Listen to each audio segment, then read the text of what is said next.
Okay everyone, J-Mama here. Welcome back to another video. Let me just adjust the camera here. You'll have to forgive me, the way I'm filming this is very strange. My phone is on top of a lamp. Anyway, a quick explanation and a quick thank you to everyone for such kind words on my most recent video. It was nice to see everyone welcome me back. So yeah, and I'll also be planning on making more Rising Front videos, as people requested to see more mods. So, thank you for that. It was nice. Secondly, yes, weird video type here. I'm currently away from my PC, so I am I'm sort of improvising. But this is something I've wanted to do for a while. This is a video about Japanese video game strategy guides, right? So this may go on for a while, as I do like to chat and rant and talk. So bear with me, please. If you're not interested, skip ahead to when I actually talk about the strategy guides. Anywho, let's begin. So, strategy guides, yes, I'm sure, well, I'm hoping the majority of my viewers are aware of what strategy guides are. Otherwise, I'm going to feel very old. If you're not too aware or you need a refresher, strategy guides are essentially just a book that you could buy, full of artwork, full of tips, full of hints. Full of secrets about a game. I used to be obsessed with them. Couldn't buy them. They were quite expensive. I think they were like 15 quid, 20 quid per strategy guide. So I used to go into GameStation, if anyone remembers that, and then find what I needed for the game, and then quickly remember it, write it down if I could, and then leave. But I did get a couple. I think the last strategy guide I actually bought was in 2010 for Halo Wars. So yeah. But by that point, the internet was becoming far more accessible and mainstream.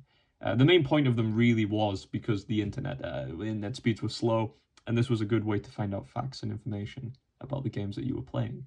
Especially during the Xbox original era. That's the era I really grew up in, was with the Xbox original. So yeah. But what was interesting was I did a year abroad in Japan. During that time, I was studying at university and teaching as a tutor.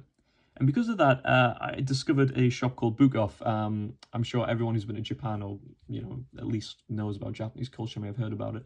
They do very cheap secondhand stuff, games, movies, DVDs, books, obviously. Actually, I was able to find Silent Hill 3 in Bukoff for very cheap. So I've completed my Silent Hill book collection. I'm currently reading through this, and it's a very tough read, let me tell you, especially for my level. But you can find all sorts. I mean, I even found Japanese Magic the Gathering cards. In fact, I used to buy them there, and then I would go to a card shop, which stayed open till 2 o'clock in the morning, and play Magic the Gathering there too. But anyway, that's for a completely different video. Today we're talking about strategy guides. And the thing about Japan and strategy guides is they are still quite common. You can still buy them, and they're very cheap.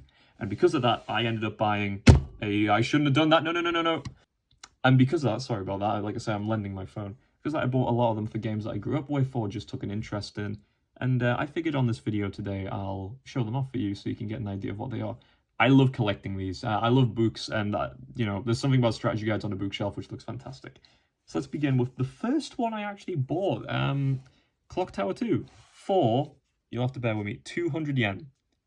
Well, 220 with tax. 200 yen is very cheap. I can't do conversion rates in my head. My rule of thumb when I was living in Japan was £6 was 1,000 yen, which I know isn't the best way to convert, but yeah. Basically, like a quid or two. And man, this was my first foray into Japanese strategy guides. Now, funnily enough, I've never played Clock Tower 2 at all. But man, this just goes to show how good strategy guides are. So this Clock Tower 2 official guidebook. I mean, you can essentially see what I mean, and forgive me for the filming here. But yeah, we get a full description of the game. The artwork is absolutely beautiful. And I think this is what drew people to strategy guides. Nowadays in the internet, you can Google everything you need, but it's the same way people still collect video games. There's a reason why we like the physical thing, and we've got all the, artwork, concept art.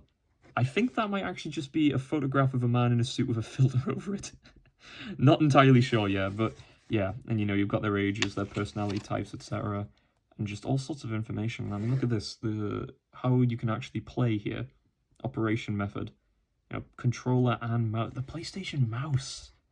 I don't think this was popular at all in the UK. I mean, we all had PlayStations. Never knew anyone with a PlayStation mouse. But it actually says here you can use a mouse or a controller to play.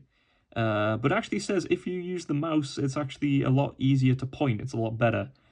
Assuming my Japanese is correct, you'll have to forgive me if it isn't. But it pretty much says here that they recommend the mouse to play. And I could actually see why Clock Tower 2 would be better with a mouse. There was a lot of point-and-click games like that on the PlayStation.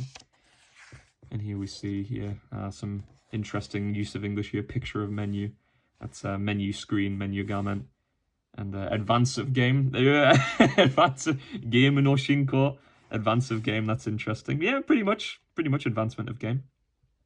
So they basically show you each of the different screens so that you can get title screen, scenario screen, save screen, and intermission. So there you go. And again, this is what was so cool about these, if you were stuck, if you wanted to avoid spoilers as well. I think this is another reason I think I preferred strategy games. You could avoid spoilers with these things. Because, you Google something, Google anything about a game, you'll get a spoiler. You will get a spoiler. But the beautiful thing about strategy guides is, they put it into each different segment. They didn't tell you more information than you needed. Especially to do with the story, it was just to beat the scenarios. So we've got prologue here, scenario 1, and there's all the map screens detailed out for you so you can get a better look. It warns you about who's going to be coming in here. The Scissor Man, I think that guy's called. So yeah, this woman's reliving her nightmare apparently. But as I said, I've never played Clock Tower 2. Never played it. In fact, I didn't even buy it when I was over there. I meant to, but I never did. I think it's a registration card, actually. It is. It is a registration card. Gaidobuku. Yeah. There you go. If you want to register the fact that you bought Clock Tower 2, I don't think they'd be accepting it anymore. And this is interesting. An entertainment catalogue from 1997 is in these manuals. So this one is pretty straightforward. You've got all the information that you need, how to get through each segment, all the scenarios, so yeah. But that's like the most basic guidebooks that you could get. So, ooh, don't fall off my keyboard, please, Clock Tower 2. So the next one I got, I had to get it, Biohazard 2. Resident Evil 2, basically. So this one, it's absolutely stunning. It's absolutely stunning. An absolute puzzle to get through this book. So here we go. So Biohazard 2. We've actually got a map here, which comes out detailing Raccoon City Police Department, I think. And it just takes you through absolutely everything. So we've got city area here. Packed. As I said, I've got another one of Biohazard 2, the official Capcom one, and it's a lot more formulaic. This one is giving me a headache. Yeah, this one's split into here and to here, which is really, really cool. Really, really cool. And as you can see, if you're following Leon, you just follow the top, following Claire's, follow the bottom.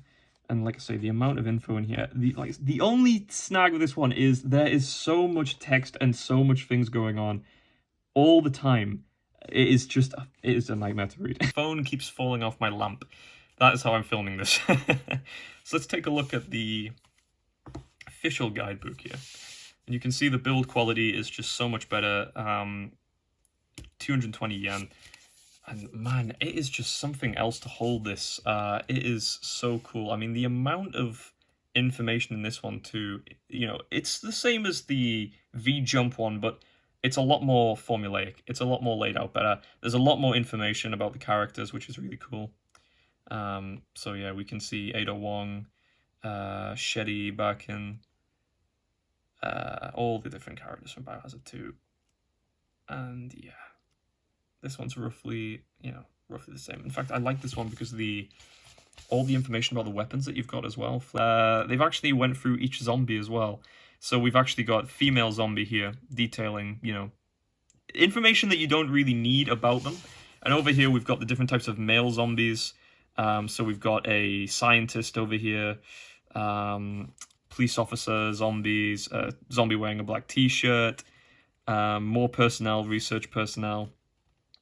And yeah, it is really just fascinating on the stuff you can see here, Zombie Dog. And if you've got an interest in, Biohazard, I mean, this thing just puts a stupid smirk to your face every single time. I think the coolest thing about strategy guides was reading the enemies and reading the enemy list. In fact, I think I spent more time doing that. These are interesting images, actually. I'm not sure if these are real. I think they might be real images of people in suits that they just sort of threw in here. But yeah, we just got more information about the story, different information about the maps, which is very, very cool. And you can see here, they're a lot more schematic and layered out. We've actually got a monster map here. So this one shares the two, Leon and Claire. And yeah, zombies are over here for Leon, zombie over there for Claire. You can see the difference, which is just very, very useful at a glance, you know. Very, very useful. But again, it's very similar to the other one, but this is the official one. And some of these are very interesting images, I must say. But yeah, of course you've got the chapter and which chapter you're going to. And yeah, that is... Ooh, that's quite eerie, isn't it? What does that say there? Project... Is that Indigo? Project Idea 2. Or maybe it was just random photos. So yeah. Shikureto feature. Ah, so there we go. So here we go. This teaches you all the secret features that you can find. The survivor. I think you can play as Tofu, can't you, in one of these? So there you go. More information on how to unlock them, which is also really cool. And also how to clear them too. So yeah, that's the official guide of Biohazard 2. Again, very, very nice. Very, very, very nice thing. I think I had another one which I left in Japan, unfortunately, due to space. And I think I chose these two to be my favorite one. Yeah, in fact, I think I definitely did, because they made 2 official guidebooks of Biohazard 2, and one of them was the DualShock version, though I'm not entirely sure what much changed in the DualShock version to warrant another strategy guidebook, but yeah. Okay, let's amp it up a bit more with a big, meaty boy. This is Metal Gear Solid 3 Snake Eater, so we've gone up a couple of years. 750 yen, so this one was close to £6 roughly. And yeah, man, when I saw this on the shelf, oh man, I could not resist. Metal Gear Solid 3 is one of my favorite games of all time, and to have a lovely big chunky strategy guide of it is something else. So yeah, this one is beautiful, and on a shelf as well, it looks even better. And this one just teaches you everything you need to know about this game. It's got a timeline of events going up to 2009. What's actually happening in 2009? Let's see here. So this is talking about Metal Gear Solid 2 and the plant infiltration. So there you go. Yeah, Raiden Tosoru Snake. There you go. So that it goes all the way up to Metal Gear Solid 2. And this, it's just so well bloody crafted. It really is. I mean, everything you want to know about each of the characters here is... Yeah, that's my favorite. I love the end. I like the fear as well and the sorrow. And just everything you need to know is here. That's a lot of it. And it gives you a good chance to look at the models as well. I mean, the detail on these models, despite the year this game came out, I think it was 2004, it still looks good, in my opinion. This game still holds up. And I think we're all looking forward to that. That's right, God. I think we're all looking forward to the remake. But yeah, I mean, as a Metal Gear fan, this is something else. And yeah, I mean, it takes you through everything you need to know. Radio calls, even gives you the healing radios. Look at that, the healing radio frequencies. That's fantastic. I had no idea about that. There you go. So if you're playing Metal Gear Solid 3 and your internet goes out, how are you supposed to find out all these hidden frequencies? Well, they're here. And again, that is just, it's just fantastic. Also teaches you all the basic movements. Step 1, move. Teaches you all the basic movements, standing, crouching, crawling. What does that say? Stalking. Stalking ofuk. Interesting. And teaching you the best ones for all of that. I said, this book is absolutely huge. Obviously, Metal Gear Solid is a big game. So, yeah. In fact, I actually used this when I was playing through Metal Gear Solid 3. Again, on my PlayStation 2. I used this to get out of the cave. I think, yeah, this is the boss fight with the Sorrow here, on how to get rid of him. But yeah, the cave you fall down after you deal with Ocelot, I use this to find my way out. Because I hate that map. I was playing on a CRT television, so just awful lighting, and yeah, I used the strategy guide to get through it. And as I said, it is just absolutely beautiful. I really, really enjoy the strategy guide. And it even says mini game strategy here. So these are the monkeys, snake versus monkey, and how to clear snake versus monkey. Which is, I don't think I've played snake versus monkey yet. Escape from the jungle, which is also interesting. Dragnet of the Apes, sorry. Dawn of the Apes. A lot of Monkey Ball crossovers here. Ape Fear. Gone with the Apes. Oh my god, they really like their ape stuff. Guy Savage. Well, it's better than Apes, I suppose. And yeah, and P Movie. An Enemy File. So yeah, how to deal with every type of enemy, how to deal with every type of grunt. Just absolutely fantastic. So yeah, the flamethrower units, I completely forgot these guys were in it. That's interesting. So yeah, there we go. That is Metal Gear Solid 3, and yeah, brilliant strategy guide. When the remake comes out, I don't know how well it will be, or how useful it will be, but yeah, I'm sure it'll have some usage. Okay, now for my favorite game of all time. If you can guess the game, it is a horror game. It came out in 2001. It is getting a remake, unfortunately. I say unfortunately because I'm not looking forward to it at all. It'll be interesting to see how it comes out. Like, if you guessed Silent Hill 2, ding, ding, ding, you are correct. Yes, Silent Hill 2. This game, just, yeah, I have no words for how much I adore this game. This was one of the first horror games I actually played through at a very young age, and it's just stuck with me forever. I still listen to the soundtrack on a daily basis. So, of course, I bought the Konami official strategy guide, the complete version. Make no mistake, this is the complete version. So yeah, again, another fantastic strategy guide. I absolutely adore this one. It is the most easiest to read guide I think I've ever seen.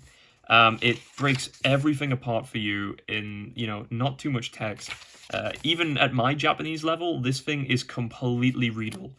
So if you're learning Japanese, maybe your N3 level, you can get through this strategy guide no problem. It keeps it simple.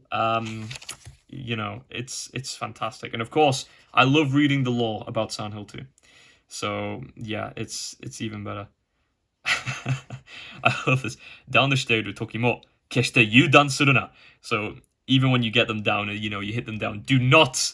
I don't know how to translate yudan suru na. It's like, don't lose your senses. Don't rest just yet.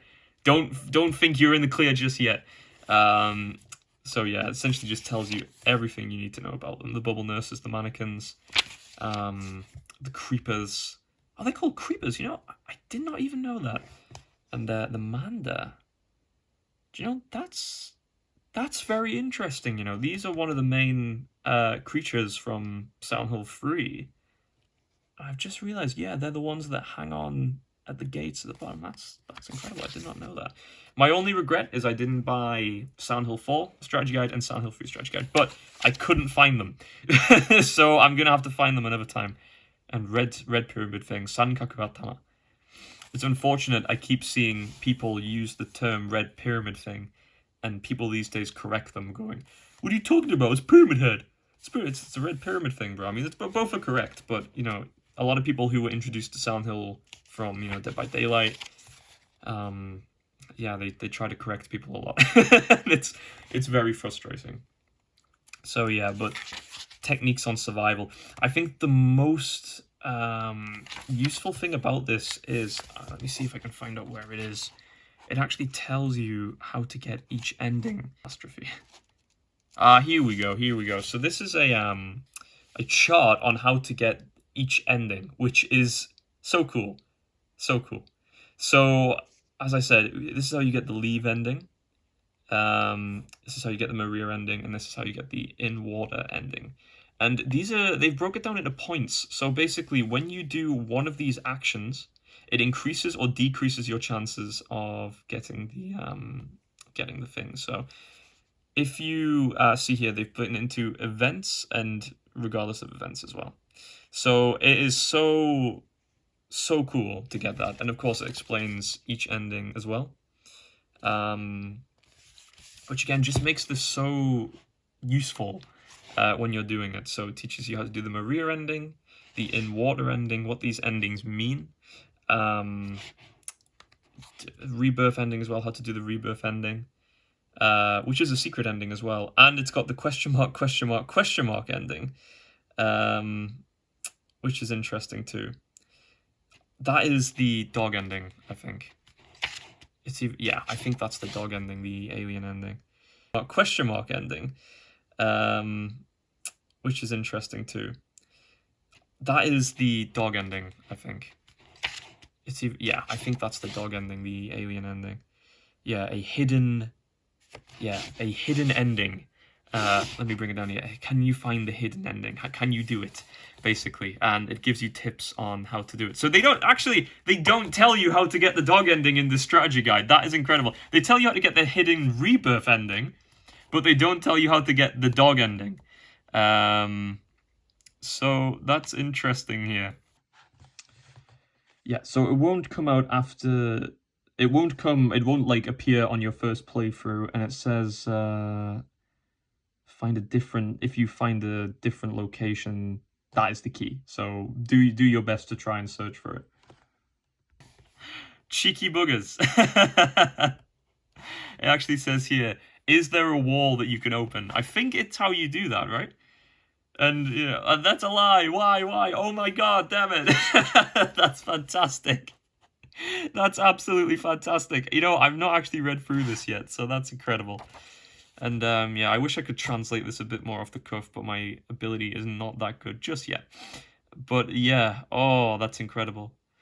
And this tells you the endings you can get after... Sorry, not the endings, the items you can get after you clear it.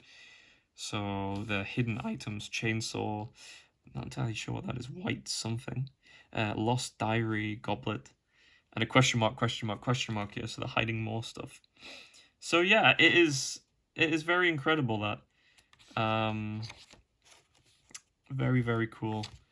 And of course, game results, how to get the best ranking in the game, which is also, again, very, very cool. So yeah, probably one of my favorite strategy guides, 100%. Again, I love Silent Hill 2 anyway, so this for me is a dream come true. But yeah, and of course you've got all the weapon data as well, teaching you everything. Funnily enough, the amount of information about a wooden, like a wooden plank here, is actually incredible. I really, really like that. So there you go. That is Silent Hill 2. I wish I bought more Silent Hill ones. Unfortunately, I did not get the chance to, which is a shame. I did, however, pick up this one, Silent Hill 0. Now, I can't remember what this is called in the West. I think it's Silent Hill Origin or The Origins or something, where you play as a trucker. It was a PSP exclusive, or PS2 and PSP exclusive, I think. I've never played this one, so I know nothing about Silent Hill 0. I've wanted to play it, but I've just never really found the time.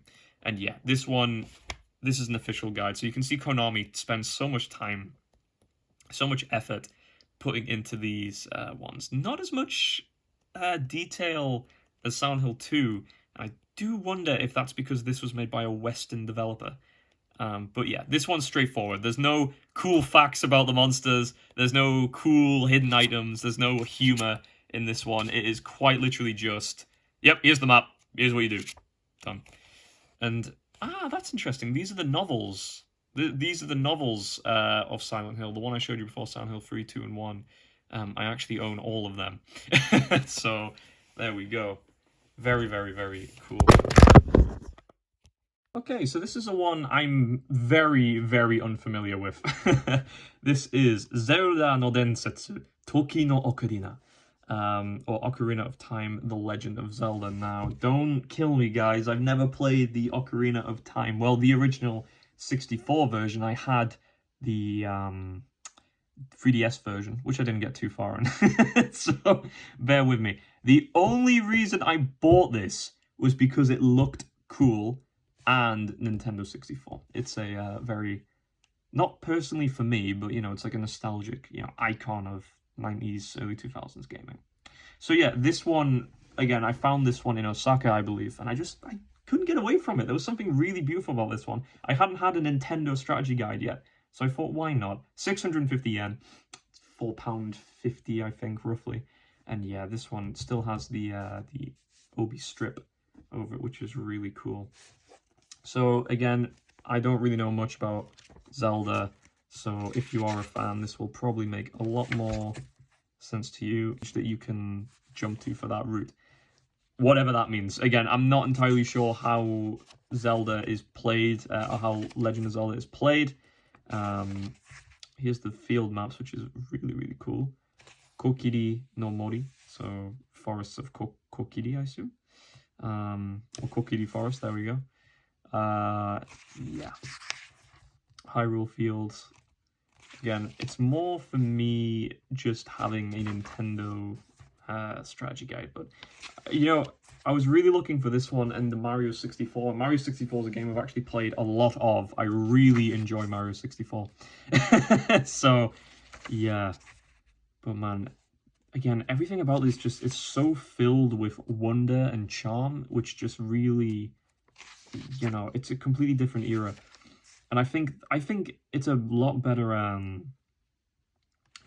experience learning how to play a game from a book. I think doing anything from a book really will make it stay in your brain a lot longer. Because you know, there's people like speedrunners and stuff. I do wonder, growing up, did they play those games with a strategy guide? It is interesting. In fact, I wouldn't mind playing through Legend of Zelda. I still have the game for my 3DS. The only problem is I've got a Japanese 3DS now, so I can't really play it unless I mod it, which I've been meaning to do actually for quite a while. But yeah, there we go. It's a nice little simple one. And we'll round off with a absolute classic. Boom! Biohazard 3! Resident Evil 3, basically. And again, this one is just beautiful. Some of the artwork is very interesting here that they've got. They've included some really, really cool artwork in this one. Really, really cool details. Item status, again, very simple. This one obviously with the DualShock version. The new feature of Biohazard 3. So there we go. This is talking about the choices you can make.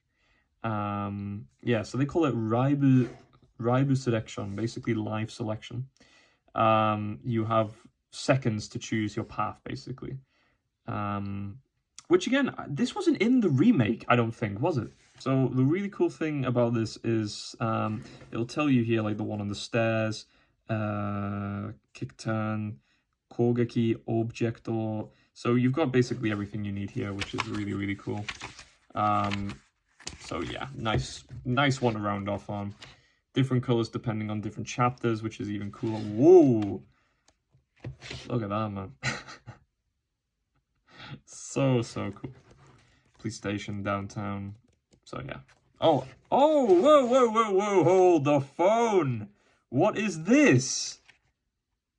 Chapter 4, Biohazard 1, 2, 3, 1, 2, 3. Wait a minute, what? Is this got Resident Evil 1 in here? Resident Evil, Raccoon City. Oh, this is the timeline. No way. Chapter 4, 1, 2, 3.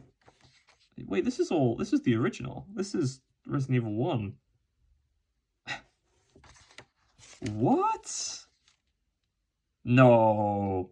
I got 2 strategy guides in one? Oh, so it includes like a small thing about Biohazard 1 and 2 in here as well. The monsters, viruses, basic stuff, really basic stuff. Which is, wow, that's really, really cool. So there you go. 2 for the price of 1. And this is where it tells you about the basics of live selection and basically what different choices get you to where.